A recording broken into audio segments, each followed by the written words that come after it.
مسا مسا اللي انت شايفه قدامك ده كاوتش عربيه بنزين وكهرباء، بس الجديد ان هو كاوتش ما بيتخرمش زي ما انت هتشوف دلوقتي كده. انزل يا ابو الصحاب، ده جهاز ودي فرده الكاوتش عم بنعمل عليها تيست عشان التجربه النهارده هتبقى قاسيه جدا.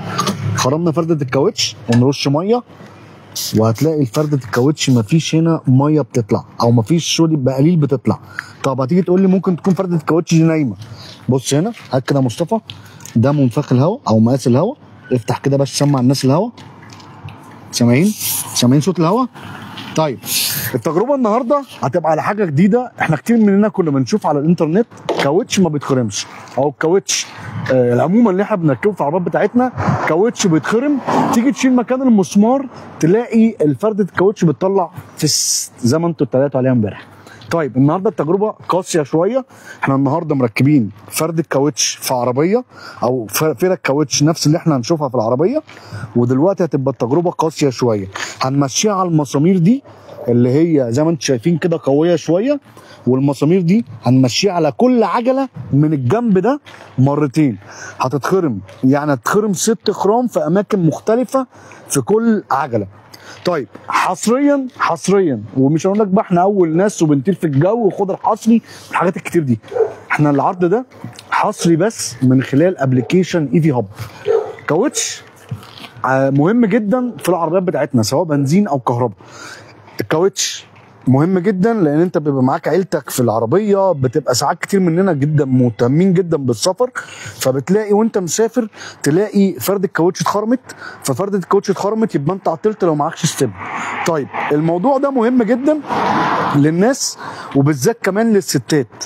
انا طبعا واحد اتعرضت من المواقف دي، مراتي بتكلمني بتقول لي فرده الكاوتش نامت، تعالى اشوف هتعمل ايه، تعالى غيرها. طبعا كتير مننا مسافرين سايبين العربيات مع اولادهم مع ستاتهم مع مراتاتهم، فده كله مواقف بتعرض ليها العيله.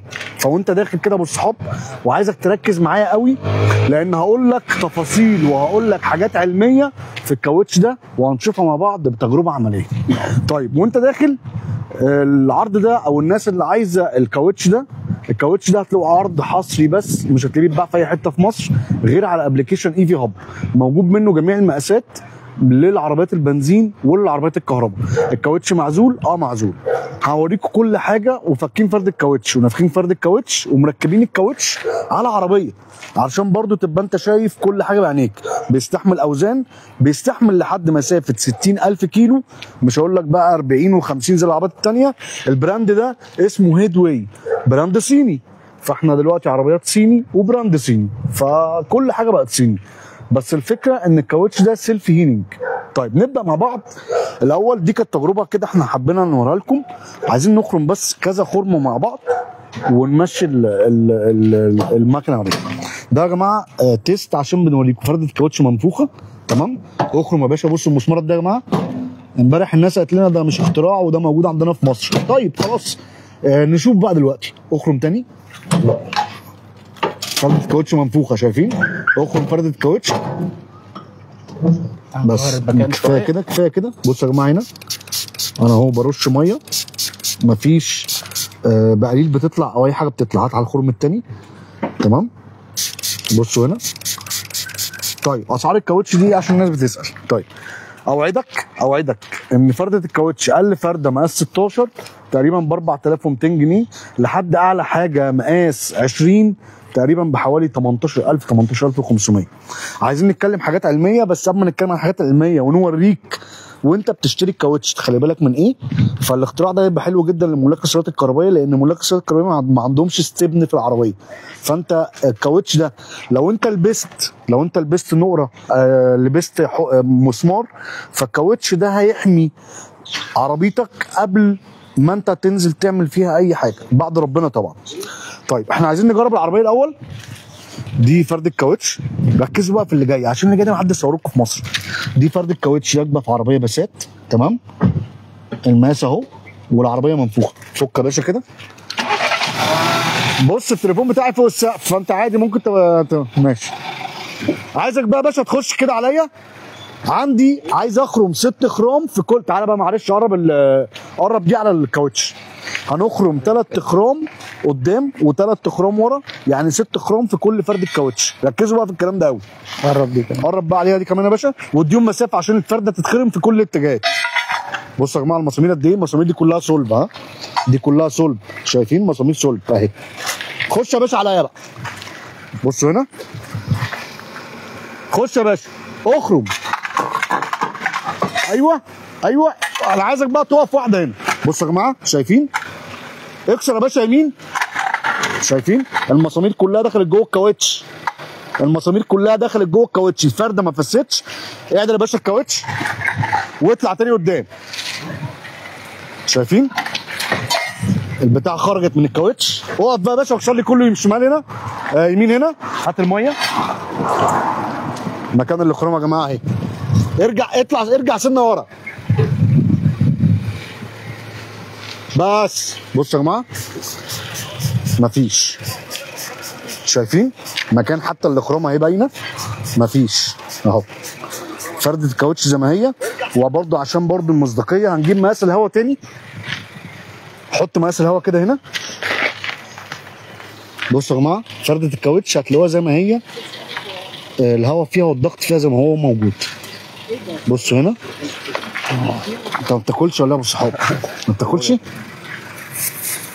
بصوا يا جماعه الهواء زي ما هو ما نزلش، فردة الكاوتش ما نزلتش. هنرجع تاني نعيد نفس التجربه تاني. بصوا بقى دي التجربه اصلا، استنى دي تجربه يعني قدامكم لايف، يعني ما فيش فيها مونتاج عشان المصداقيه بس والمهلبيه اللي الناس بتتكلم فيها. يقول لك الكاوتش موجود عندنا في مصر. ارجع يا باشا، بصوا يا جماعه المسامير 6 مسامير في كل فرده. ارجع يا باشا تاني زي ما انت.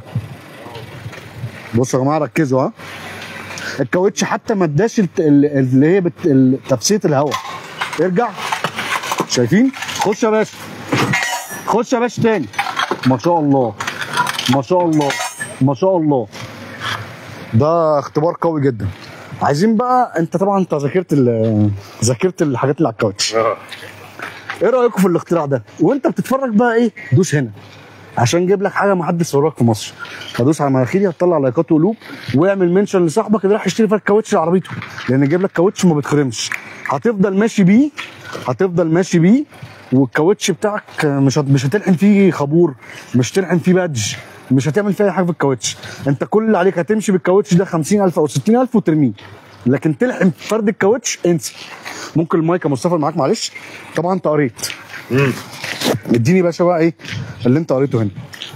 عايزين نوري الناس بس الماده اللي جوه الكاوتش. شوف يا سيدي، اولا قبل ما تتكلم معلش يا ابو الصحاب، قبل ما تتكلم لايكات وقلوب ودوس على مناخير انت تتفرج، ونزل ابلكيشن اي في هاب، علشان مش هتلاقي الكاوتش ده في مصر غير في ابلكيشن اي في هاب بس. فاكتب اي في هاب، موجود كل المقاسات، وموجود بفضل ربنا عندهم يعني فوق 8000 فرد الكاوتش، وفي 12 كونتينر تاني جايين. فعبال ما تفكر تستورد هيكون البضاعه جت وخلصت. فلسه في وكيان كبير وشركه كبيره. انا ما رضيتش اصور في المركز لان انا قلت اصور في عندهم في الشركه، علشان كل حاجه تشوفها بعينيك. بتجاب ازاي؟ خش يا باشا، الناس اللي عايزه تجيب الكاوتش هتنزل ابلكيشن اي في هاب، لان خلال الابلكيشن هتلاقي فورم في الابلكيشن، هتدوس على الفورم دي، وعندهم خدمه توصيل لحد باب البيت، وضمان طبعا قد ايه يا مصطفى؟ سنه او 50,000، ضمان سنه او 50,000 كيلو. فخش يا باشا بقى، نزل الابلكيشن وانت ايه هتتشهيص. تركب انت 4 للتسلا، ها؟ طيب بصوا يا جماعه الكاوتش من جوه بيتكون من ايه؟ شوف يا سيدي، اول شيء احنا بدنا نتحدث عنه انه عندنا بضاعه كلها فريش ديتس. هذا الاسبوع ال 22 من عام 2025. تمام. وهذه من اهم الاشياء اللي انت لازم تشوفها لما انت بتشتري اطار، لانه من اهم الاشياء اللي هي عمر الاطار، بغض النظر عن نوعه، حتى لو كان احسن براند تخزينه سيء او عمره قديم، هذا اول اكس. فاحنا عندنا الان امام اشياء فريش ديتس، وهذا شيء كويس. تمام. طبعا تيوبلس، طبعا هذا اللي هو الستاندرد لود. نوري الناس بقى. تمام، هذا ستاندرد لود لانه مقاس 16، في الاكسترا لود اللي هو ال 20. ده 16 كام؟ 235 60. ايوه بالضبط. تمام. هذا بيتحمل وزن اوكي عندك هنا لحد 800 كيلو، which is يعني مناسب للسيارات الكهرباء اللي في هذا الحجم. تمام. عندك بالنسبه لتركيبه الاطار الداخليه. لا انا عايز اشوف درجه الحراره والسرعات. احنا صورناها امبارح في الكاوتش. درجه الحراره والسرعات عندك انت هنا كان يا مصطفى الريتنج ايه؟ درجة الحرارة اب تو 60 وماينس 20 تحت الصفر لحد درجه حراره 60 بالظبط. تمام. واللي انت امبارح صورتنا بتاعت السرعه هي كانت على الجنط ال20 تمام، اللي هي عندك التراكشن والسبيد. المفروض انه كمان برضه هذا يكون ريتد تراكشن وسبيد. تمام اوكي، اللي هو تراكشن اي وتمبريتشر اي. تمام، تراكشن يعني هذا اعلى ريتنج في الثبات. تمام، وفي الحراره. تمام، عندك هنا واضحه، مش عارف اذا واضحه او لا. اوكي، تراكشن اللي هو الثبات اي، تمبريتشر اللي هو الحراره اي. ايه تمام. هذه من الشغلات المهمه. ايش من الشغلات المهمه اللي انا برضو عجبتني في الاطار هذا؟ انت الان عندك الاطار هو يتكون من جزئين، جزء اللي هو بيسموه الدعسه، تمام، جزء اللي هو بيسموه الجدار. تمام. هذا له خواص معينه والقلق منه من ناحيه معينه، وهذا يختلف. انا يعني بتكلم على البلالين، انت قلت لي امبارح على البلالين اللي بتعمل في الكاوتش. بالضبط، هذا انا بخاف من مسمار. تمام، لكن هذا انا بخاف من ايش؟ بخاف من مطب، من امباكت، لانه المطب حيخلي شكل الاطار حتى وهو منفوخ حيعمل كده، الشفه تضعف. تمام. انا عندي هذا هنا تركيبته ايش؟ تركيبته يا سيدي العزيز هي كالتالي. عندك هنا عندك طبقتين من الستيل، ثم طبقتين من البوليستر، ثم طبقتين من النايلون. هذا في الدعسه. تمام. الستيل بيعطيني القوه اللي هو غالبا يعني مش اي نيل ممكن يعمل بنتريشن. تمام.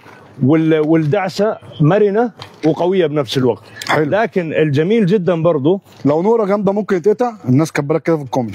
يعني هو ما فيش حاجه كل ما كان البروفايل اعلى يعني هذا صعب.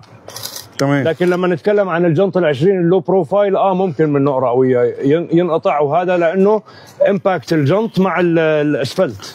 تمام. هذا ما له دخل في نوع الاطار. ممكن نوري الناس الخامه من جوه. لكن في شغلتين بس مهمه قبل ما نروح للخامه. ايوه. عندك انت الجدار مكون من ايش؟ ايوه. الجدار مكون من بوليستر، ما في ستيل. يعني هذا انا ممكن امشي عليه على تاير بريشر زيرو وبعدين ارجع انفخه، ما حيتاثر. اللي بيكون فيه ستيل بتلاقيه هو بدا يعمل سيلف ديستركشن، هو بيمزع حاله لانه الستيل بيتقطع. فلو نزل زيرو بريشر ما حيرجع يطلع معك. هذا لو نزل زيرو بريشر حيرجع يطلع معك. حلو. لو انا بركن ضربت رصيف، ايوه، مش حخاف من اللي بيسموها البقليله هذه، البالونه مطبات جامده او الارصفه.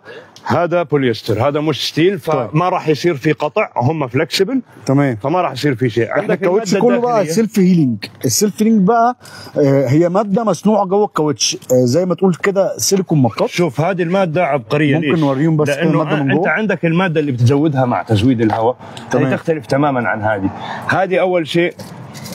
سمارت تكنولوجي. بس حسام بيقول لي المواد دي بجيبها في مصر من 2012، انا مستغرب ازاي عرفتها متاخر. لا احنا شفناها يا حسام، شفناها بره الكاوتش، لكن الكاوتش في مصر ما فيش حد جايب الكاوتش ده في مصر. ليه؟ لان هنا انت عندك الماده دي مش بتتقطع. طب شدها كده احنا. شوف هذه الماده ليش احنا كيف الاطار بيحافظ على ضغطه لما يدخل المسمار. الماده هذه زي ما انت شايف صعب اختراقها، شوفها صعب اختراقها وصعب ازالتها.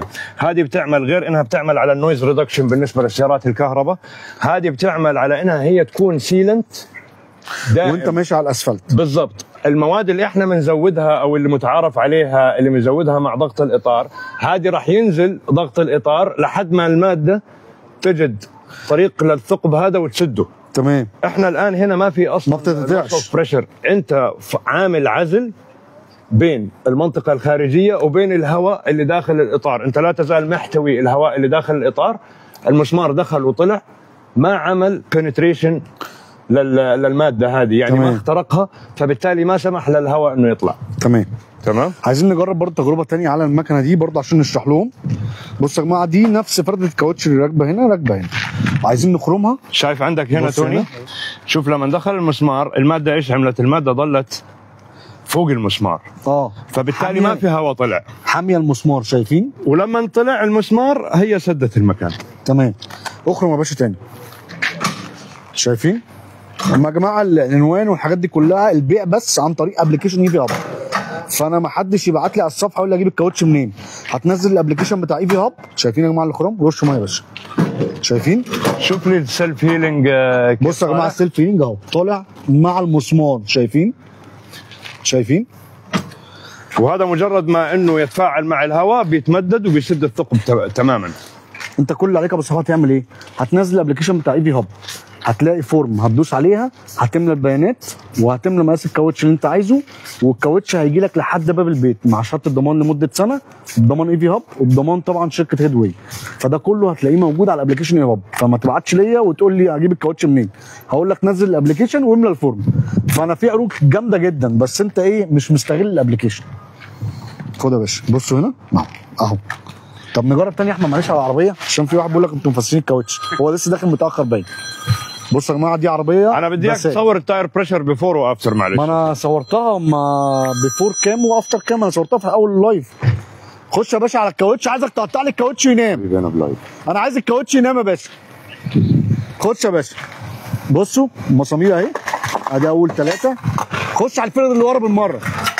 ايوه زي ما انت شايفين يا جماعه، داخل في المسمار يتخطى ال 5 سم. شايفين؟ فرد الكاوتش اهي سليمه، مفيش خرم حصل فيها. الفرد الكاوتش تقريبا هتلاقي الاسعار كلها على الابلكيشن ايفي هاب. اسعار بتبدا من اول 4000 او 3900 جنيه المقاس 16 لحد اغلى حاجه كام 18 او 20. ال 20 كام؟ اللي هو اكبر 18000 وكام؟ 18800 18700. والكاوتش ده يركب طبعا بديل للستبن، الناس اللي مش عايز تحط استبن في عربياتها فده بديل جدا للستبن. فانت انسى الاستبن وانسى كل حاجه، هتركب كاوتش هتمشي معاك 50000 60000 وبثمن السعر الكاوتش العادي. طيب هتقول لي ده واخد مواصفات امان ايه وواخد مواصفات اوروبيه وايه تاني يا مصطفى؟ واخد الاي 4 المواصفات الاوروبيه، هو بناء على المواصفات الاوروبيه كل ده متاح. وكنت عايز اضيف حاجه كمان ان هو بديل للرام فلات، هو بالعكس هو احسن كمان من الرام فلات علشان خفيف وعلشان في الاول في الاخر انت الرام فلات مضطر تمشي عدد كيلوهات معين ولازم برضو تروح للويل ستور علشان لو هيشيل لك الخرم ويلحم لك. تمام. هنا انت مش محتاج تعمل اي حاجه، انت بتفضل ماشي على الكاوتش ناسي المسمار اصلا انه موجود، لو بالصدفه لمحته هتشيله مش هيحصل اي حاجه. انت مش محتاج تروح لمكان، مش محتاج ان انت تعمل باتشات للكاوتش من جوه، مش محتاج تعمل ضبط زوايا، مش محتاج تعمل مراتك تكلمك كل فرد الكاوتش كل الحاجات دي بالظبط كده. انت مش محتاج تعمل اي حاجه بالظبط.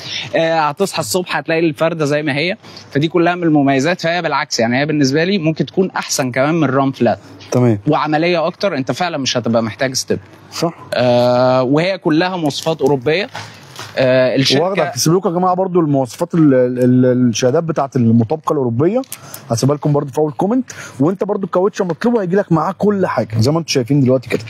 فاحنا مش بنصور كلام كده في الهوا خلاص. انا قبل ما اصور الكاوتش جربته امبارح في عربيه بتاعت واحد صاحبي جراند الشروكي، وصورت لكم الريل ونزلته امبارح، ودلوقتي بنجربه على العربيه بسات راكب فيها. والمسامير اهي عشان برضو ايه ما يقولكش مسامير بلاستيك، دي حديد. معلش يا مصطفى امسك كده سوري. بصوا يا جماعه دي حديد والمسمار اهو، المسمار صلب شايفين؟ ده كل المسمار، دي الماده بتاعت السيلف هيلينج اللي دخلت جوه الكاوتش. فانت الماده دي خرمت الكاوتش، عندك 6 خرام متخرموا في كل فرده، والفرده بتاعت الكاوتش مرميه زي الفل اهي وشغاله ومفيش اي حاجه حصلت فيها. فدي تجربه عمليه حبيت اعمل لكم النهارده لايف عشان تشوفوا كل حاجه بعينيكم، علشان الناس تقول لك ده اختراع قديم من 2017 والناس كانت بتقول 2000 من 97 موجود الاختراع ده. فايه رايك يا مصطفى في الكلام ده؟ ده كلام سليم. وكنت عايز اضيف حاجه كمان، ان الشركه المصنعه للاطار ده اللي هي هيدواي دي جزء من البراند اكبر اسمه دبل ستار. تمام. دبل ستار ده من اكبر البراندات الصيني اللي موجوده، علشان بيشتغل بستاندردز اعلى. هو حتى الكاوتش العادي بتاعه احسن من الكاوتشات الصيني. ممكن يكون موجود، ممكن قدام كمان ينزل التكنولوجيا دي، لان هو بداوا يصدروها بره الصين. تمام. بس احنا بنتكلم في كواليتي. احنا لما دورنا مش عايزين نجيب الفكره بس، احنا شفنا كذا مصنع ورحنا عملنا زيارات لكذا مصنع. دبل ستار من احسن المصانع الصينيه اللي موجوده، موجود في مصر، موجود في الشرق الاوسط. وكمان احنا بنتكلم الضمان، انا ضامن الفرد بتاعتي لدرجه ان لو حصلت معجزه وحصل بنتريشن او الكاوتش فسه في خلال السنه، انت هتيجي تفك الفرده تجيبها لي بالخرم. يعني انا دلوقتي بنفخ الفرده مره واحده في حياتي خلال 50000 كيلو، 50 او 60000 كيلو. طيب الناس بتقول لي فيه عيوب، انا بامانه ربنا لحد دلوقتي واللي انا شفته امبارح في عربيه جراند شوكي ماشي 25000 كيلو بيه لحد دلوقتي ما شفتش عيوب فيه. يعني انا دلوقتي الفرده الكاوتش عيبها ايه؟ عيبها ان انت فرده الكاوتش الماده الخامه بتاعتها تكون وحشه، لا قدر الله تيجي تلحم بتاخد خرم من الجنب، فيقول لك بتاع الصنايعي ده اكتر مشكله وخازوق بنلبسه المسمار اللي في الجنب، فتيجي تروح لبتاع الصنايعي تقول له اديني خابور يقول لك ما ينفعش عشان في الزاويه، تيجي تقول له ركب لي بادج يقول لك ما ينفعش عشان في الزاويه، فانت بتعمل ايه؟ بترمي الفرده. فده اكتر خازوق بنلبسه المسمار اللي في الجنب ده. هتيجي تقول لي الفرده ممكن تتقطع، ممكن تتقطع منك. يعني انت بتقول لي دخل مسمار من الجنب، ادخلك مسمار من الجنب ازاي؟ ما لازم تتقطع. فانت لو معاك فرده برضو بتاعت عربيه بنزين ب 200000 جنيه هتيجي تخرم من الجنب مش هتتخرم، هتتخرم وهتبوظ. فانت ما تجيش تقول لي اصل هو مش هيتخرم، لا هيتخرم من الجنب، ده طبيعي. واحنا ما بنمشيش بجنب العربيه، يعني احنا مش بنمشي كده بالعربيه، لا احنا بنمشي كده بالعربيه، فانت هتاخد المسمار كده مش هتمشي كده، فاحنا مش راكبين دبابه حربيه يعني. بس انا طولت عليكم في اللايف، بس انا كانت فكره عجبتني لملاك العربيات الكهرباء، لان دي اكتر خازوق بيتعرض له ملاك العربيات الكهرباء، ان هي ما فيش استبن في العربيه الكهرباء. فاحنا خلاص انا بكره هركب الزيكر مع انها ماشيه 10000 كيلو بس نغيرها. فانا طولت عليكم معلش يا باشا قبل ما نقفل. اهو شايفين اهو بخرم في فرده الكاوتش اهو وهي منفوخه اهو بس رش يا باشا ميه، انا جت على الميه رش على الميه بس خلاص زي الفل. كل اللي عليك تعمل ايه؟ ما تكتبليش ماسك كاوتش، انت هتعمل ايه الاول؟ هتدوس على مناخيري، هتطلع له لايكات وتنزل ابلكيشن اي في هاب. اول ما تنزل ابلكيشن هاب هتلاقي في وشك فورم هتملاها، هتلاقي الكول سنتر بيتصلوا بيك بتوع اي في هاب، هتديهم العنوان والمقاس اللي انت عايزه وتحول الفلوس عشان ما تبعتش حاجه ببلاش، مش هيبيعوا حاجه ببلاش، هتحول الفلوس. بعد كده شركه التوصيل هتكلمك تقول لك البضاعه هتجي لك لحد البيت عندك، هيجي لك مع الكاوتش ضمان لمده سنه و50000 كيلو. بس انا تعبت، فاكتب بقى انت اي في هاب هتلاقي الابلكيشن في بس كده. السلام عليكم.